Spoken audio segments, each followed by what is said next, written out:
बात कर रहे हैं जीवा की क्रियाशीलता के आधार पर स्वरों के प्रकार या जीव के प्रयोग के आधार पर स्वरों के प्रकार। तो आइए जानते हैं दोस्तों, जीव के प्रयोग के आधार पर जो स्वर के प्रकार हैं वो तीन भागों में हम बांटते हैं इसको, अग्र स्वर, मध्य स्वर और पश्च स्वर।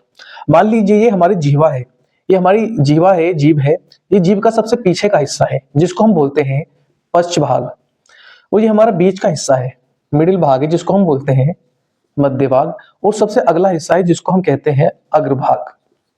इस प्रकार हम तीन भाग में जीवा को विभाजित करते हैं, अगला हिस्सा, बीच का हिस्सा और सबसे पीछे का हिस्सा। इसको अग्रभाग बोलते हैं, इसको मध्य भाग और इसको पश्च भाग हम बोलते हैं। इसी के आधार पर हमने स्वरों को भी बांटा हुआ है।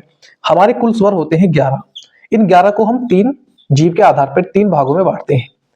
पहले हम बात करें, जैसे अग्र स्वर की हम बात करें तो जब हम ई री ए आई का उच्चारण करते हैं तो इसमें हमारी जीभ का अगला वाला भाग काम करता है, इस पे हमारा जोर पड़ता है। इसके बाद जब हम बीच वाले हिस्से की बात करते हैं, मध्य स्वर की बात करते हैं, तो मध्य स्वर हमारा हो जाता है ए। जब हम ए का उच्चारण करते हैं तो हमारी जीवा के बीच में प्रभाव पड़ता है इस हिस्से पर, तो ये हमारा मध्य स्वर कहलाता है।